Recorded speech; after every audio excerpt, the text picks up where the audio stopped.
Le premier des atouts d'Ibrahim Boubacar Keïta, c'est qu'il est le président sortant.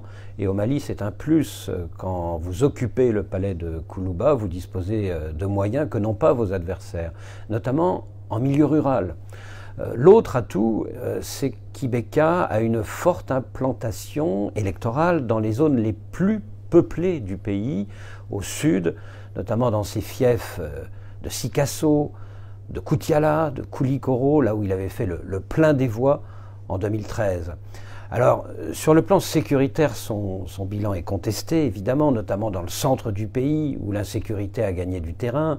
Mais depuis qu'il a nommé Soumeylou Boubèye Maïga Premier ministre en janvier dernier, Ibeka a marqué des points. Pour la première fois depuis 4 ans, c'était en mars dernier, un Premier ministre a pu se rendre à Kidal, la cité de l'extrême nord du Mali. Et puis dans un certain nombre de localités du centre du pays, de la région de Mopti, l'État a pu être réinstallé avec ses représentants, préfets et sous-préfets. Sur le plan économique, les récoltes de ces dernières années ont été plutôt bonnes.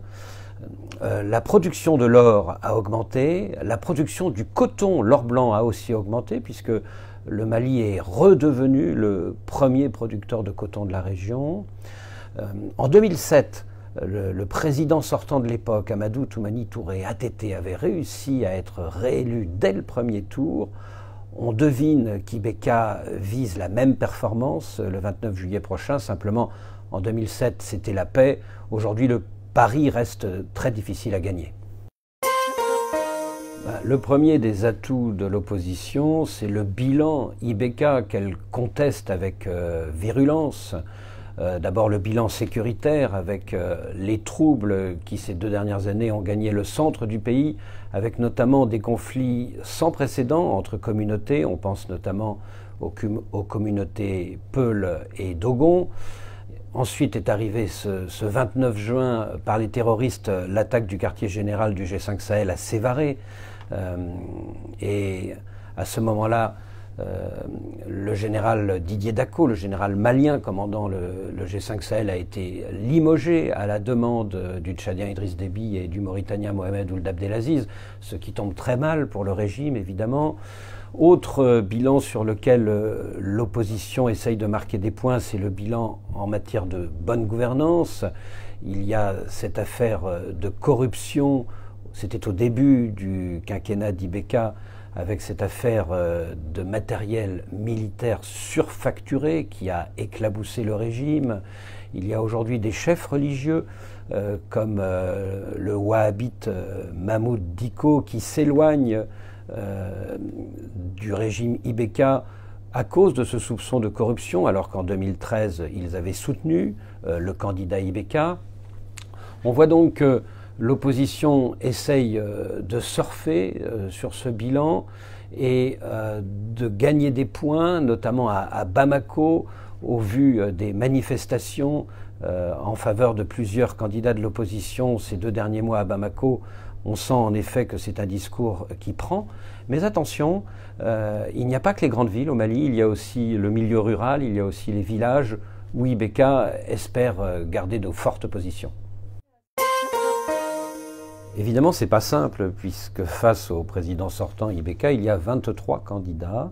Il y a tout de même 2 plateformes électorales qui nourrissent de grosses ambitions. La première, c'est celle autour de Soumeïla Cissé, l'homme qui avait mis Ibeka en ballottage en 2013.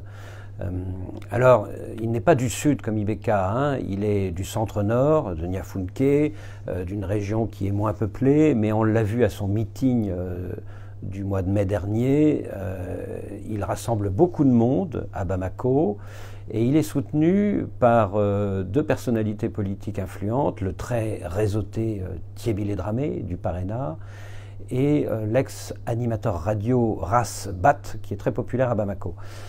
L'autre grande plateforme électorale, c'est celle qui est autour de Cheikh Modibo Diarra, l'ancien ingénieur de la NASA qui avait travaillé à propos de la planète Mars, l'ancien Premier ministre de transition. Il est soutenu, et ce n'était pas attendu du tout cela, hein, par un autre ancien Premier ministre, Moussa Mara. Voilà donc pour les deux principales plateformes électorales, mais d'autres candidats peuvent créer la surprise. On pense d'abord à ce riche homme d'affaires Aliou Boubacar Diallo, qui a fait fortune dans les mines. On pense bien sûr à l'ancien Premier ministre, Modibo Sidibé, qui se représente une nouvelle fois.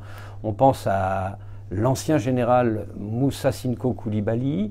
Et puis il y a plusieurs anciens ministres qui se sont illustrés à la tête de leur ministère, comme Husseini Guindo, comme Draman Dembélé, comme Igor Diarra, comme Mohamed Ali Batili, comme les vieux routiers Shogel Maïga et Muntagatal.